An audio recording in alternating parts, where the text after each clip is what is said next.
हार्दिक और अभिनंदन और स्वागत करता हूं। वह इसलिए, चाहे समाज हो, परिवार हो, संगठन हो, कहीं पर भी अगर हम बाहर रह रहे हैं, आज जैसे दिल्ली, भारत की राजधानी दिल्ली है, इसके अंदर अगर आज समाज का ये राजपूताना समाज संघ बना हुआ है, वह इसलिए कि भारत के अनेक राज्यों से लोग यहाँ पर राजपूत समाज के आकर एक जगह रह रहे हैं। वह किस तरह से एक दूसरे से परिचय हो, एक दूसरे के दुख सुख में सहयोग कर सके, इसलिए समाज के संगठन बनाए जाते हैं। इस संगठनों के माध्यम से हम एक दूसरे से, अलग अलग राज्यों से तो आए हैं, दिल्ली में निवास कर रहे हैं, चाहे जयपुर में निवास कर रहे हो, लेकिन हमारा परिचय होता है समाज के संगठनों के माध्यम से। तो जितने भी संगठन बने हुए हैं, मैं उन सभी का दिल की गहराइयों से आभार व्यक्त करता हूं। और सभी संगठन, चाहे वह छोटा हो चाहे बड़ा हो, हमेशा वह समाज हित के लिए ही कार्य करेगा। हमने भी एक राजपूत समाज के लिए, जैसे आपने अभी बताया कि राजपूत समाज की चर्चा की जाएगी, कि राजपूत समाज, आज मैं एक छोटी सी जानकारी देना चाहूंगा। श्री राष्ट्रीय राजपूत करणी सेना दहेज विरोधी इकाई के माध्यम से राजपूत समाज में फैली हुई व्यवस्थाएं थी, प्रथाएं थी, रीति थे, रिवाज थे, समय के साथ साथ वो कुरीति, कुप्रथा और कुरिवाज कैसे बन गए, उन्हीं के बारे में आपको थोड़ी देर के लिए बताना चाहूंगा कि राजपूत समाज के अंदर आज अगर देखा जाए तो 15 या 20% लोग ही हैं जो सक्सेस हैं, जो अपने परिवार का पालन पोषण बहुत अच्छी तरह से कर रहे हैं। वरना आज राजपूत समाज का 80% जो राजपूत समाज है, वह अपने अस्तित्व को बचाने के लिए अस्तित्व की लड़ाई लड़ रहा है, और ये बात सत्य है। और इसमें कहीं ना कहीं दहेज जैसी कुप्रथा हो, चाहे मृत्यु भोज हो, चाहे शराब हो, सार्वजनिक रूप से ब्याह शादियों में दिया जाता है, इन सभी पर किस तरह से हम पाबंदी लगा सकते हैं, इनके बारे में भी समाज के संगठनों को सोचना चाहिए। और समाज के जहां जहां आयोजन होते हैं, वहां पर विचार करना चाहिए कि हम किस तरह से राजपूत समाज के अंदर जो प्रथाएं, रीति रिवाज बने थे, समय के साथ कुरीति, कुप्रथा और कुरिवाज बन गया, उसको वापस किस तरह से आर्थिक रूप से राजपूत समाज को आर्थिक रूप से मजबूत करने के लिए हम हमारे संगठन के माध्यम से क्या सहयोग कर सकते हैं। तो मैं सभी से निवेदन करना चाहूंगा कि आप समाज के संगठन चला रहे हो, बहुत अच्छी बात है। समाज के संगठनों के माध्यम से समाज के लोगों को एक मंच पर ला रहे हो, जान पहचान बढ़ा रहे हो, लेकिन कहीं ना कहीं जब भी ऐसे कोई आयोजन होते हैं तो समाज हित के लिए भी वहां पर चर्चा होनी चाहिए। लेकिन आजकल चाहे जयंतियां हो, चाहे समारोह हो, वहां पर हम राजनेताओं को, समाज के राजनेताओं को बुलाते हैं। हमें गर्व है कि हमारे समाज के राजनेता राजनीति में प्रतिनिधित्व कर रहे हैं, लेकिन क्या वह समाज हित के लिए भी उतना ही कार्य कर पा रहे हैं जितना कि उनको करना चाहिए? मेरे ख्याल से नहीं। आज अगर राजस्थान की बात करें तो राजस्थान के अंदर भी अन्य समाजों की हम बात करते हैं, तो वहां पर अन्य समाज के जो राजनीतिक लोग हैं, वह समाज का भरपूर सहयोग करते हैं। लेकिन कहीं ना कहीं हम इसके अंदर पिछड़े हुए, हमारी मानसिकता जो बदली हुई है, वह इसलिए कि हम समाज के वोटों से नहीं जीतते।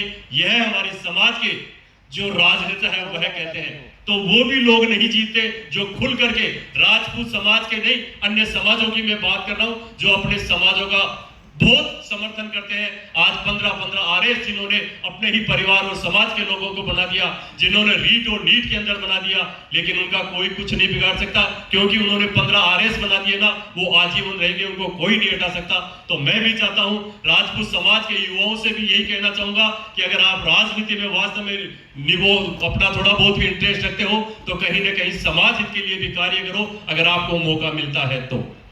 जो हमारे समाज के प्रतिनिधि यहाँ पे मंच के ऊपर बैठे हैं, जो सेवाओं के अंदर है, राजकार्य के अंदर है, उनसे भी एक निवेदन करना चाहूंगा कि जब आप राजपूत जो सेवाओं में रहते हो, राजकार्य में रहते हो, उस समय कहीं ना कहीं हम खुल के नहीं कहते कि आप खुल के समर्थन करो, लेकिन आपका भी यह दायित्व बनता है कि अगर आपको वह पोस्ट मिली हुई है, आपको वह अपनी काबिलियत के हिसाब से पोस्ट मिली है, तो कहीं ना कहीं उस समय भी आप राजपूत समाज का, चाहे व्यक्ति छोटा हो चाहे बड़ा हो, उसका आपको सहयोग करना चाहिए।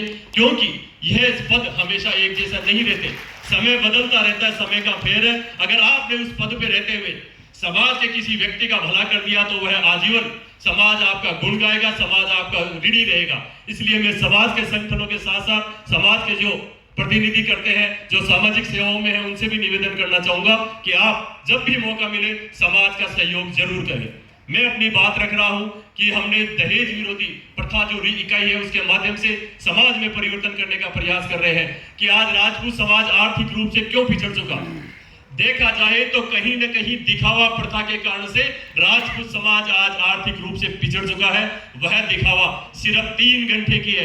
जो पिता, बच्ची का पिता 20-25 साल मेहनत करता है, उस खून पसीने की मेहनत से दिन रात वह सड़कों पे काम करता है या फैक्ट्री में काम करता है, लेकिन हमने यह ढर्रा बना दिया कि 3 घंटे की दिखावा के लिए चाहे उसको अपनी जमीन बेचनी पड़े, चाहे 25 साल की मेहनत है वह बर्बाद करनी पड़े, लेकिन वह करेगा सिर्फ दिखावा प्रथा के कारण। तो ये दिखावा प्रथा राजपूत समाज के अंदर जब तक बंद नहीं होगी, हमारा समाज आर्थिक रूप से यूं ही पिछड़ता रहेगा। सार्वजनिक रूप से ब्याह शादी के अंदर शराब का बहिष्कार होना चाहिए। इस शराब ने हमारे को बहुत ज्यादा, आज अगर हम देखा जाए तो जितना दहेज प्रथा के कारण से राजपूत समाज पीछे नहीं गया है, उससे कहीं ना कहीं ज्यादा शराब के कारण से गया है। आज गांव से, हम सब लोग गांव से बिलोंग करते हैं और हम देखते हैं कि गांव के अंदर हमारे ही परिवारजन, हमारे ही समाज बंधु है, उनकी दयनीय स्थिति आप देखिए। उनके दोनों टाइम का कई जगह तो ऐसा है कि उनके खाने की व्यवस्था नहीं बैठती। उस समय हमारे समाज के संगठनों का भी दायित्व बनता है कि कहीं ना कहीं हम उनको आर्थिक रूप से नहीं तो उनके बच्चे को और उसको परिवार को कहीं ना कहीं काम देकर, जॉब देकर उनकी मदद करें। समाज के संगठन इसीलिए बनाए जाते हैं कि कहीं ना कहीं राजपूत समाज का कोई आर्थिक वो पिछड़ा परिवार है तो उसका हम आर्थिक नहीं, कहीं ना कहीं किसी भी तरह से सहयोग करें। अभी बात चल रही थी कि अभी नवरात्र आ गए हैं, नवरात्र आ गए हैं। कई लोग, मेरे जैसे लोग, जो दिखावा प्रथा के कारण से 9 दिन तक व्रत रखेंगे, लोग कई किलोमीटर माता जी के पैदल जाएंगे, ये आस्था है। लेकिन मैं एक बात उन लोगों से पूछना चाहता हूं कि जो आपके घर में मां बेटी है, जिन्होंने आपको जन्म दिया है, आपके माता पिता है, कितने ऐसे लोग होंगे जो उनके चरण छूते हैं रोज उठते ही या घर से बाहर निकलते हैं? तो मेरे ख्याल से 1 या 2% भी नहीं। तो फिर ये दिखावा नहीं तो और क्या है? आप जो मंदिर में बैठी हुई है माता, उसका तो आस्था रखते हो, लेकिन जिस माँ ने, जिस पिता ने आपको जन्म दिया, उनसे आप बात करने से कतराते हो। तो ये दिखावा नहीं तो और क्या है? ये ढोंग बंद करो। सबसे बड़ा आपको अगर कहीं पे आशीर्वाद मिलेगा तो वह आपके माता पिता के द्वारा ही मिलेगा। अगर आपने अपने माता पिता की सेवा नहीं की, अगर आपने उनको अच्छे से बातचीत नहीं करते, आज हम 10 मिनट नहीं दे पाते अपने माता पिता को। बाहर मोबाइलों में 8-8, 10-10 घंटे देते हैं, लेकिन माता पिता को 10 मिनट नहीं दे पाते। 8-8, 10-10 घंटे हम सोशल मीडिया पे देते हैं, लेकिन समाज के जब भी कोई मीटिंग होती है, कोई आयोजन होते हैं, तो ये हॉल खाली पड़े रहते हैं। तो ये क्यों? हमारा दोहरा चरित्र सबका है, उसमें मैं भी शामिल हूं।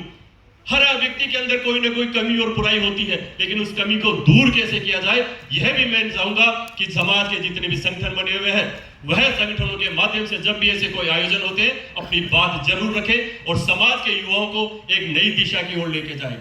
समाज में ऐसे कई मुद्दे हैं जिन पर चर्चा होती रहती है, लेकिन मैं, क्योंकि वक्ता बहुत ज्यादा है, समय का भी ध्यान रखूंगा। नहीं तो मेरे को पता है ज्यादातर बोलते ही पर्ची आ जाती है कि समय का ध्यान रखें। इसलिए मैं खुद ही कह देना चाहता हूं कि समाज के अंदर फैली हुई अव्यवस्थाएं हैं, उनको हम व्यवस्था में किस तरह से लाएं। समाज का दायित्व क्या बनता है, समाज के संगठनों का क्या दायित्व बनता है, समाज के राजनेताओं का क्या दायित्व बनता है, समाज के अधिकारियों का क्या दायित्व बनता है। समय समय पर हम उन सब का ध्यान रखना चाहिए। मैं राजपूताना समाज को पुनः धन्यवाद देना चाहूंगा कि आपने हमारे को याद किया, यहाँ पर बुलाया, इसके लिए बहुत बहुत आभार व धन्यवाद।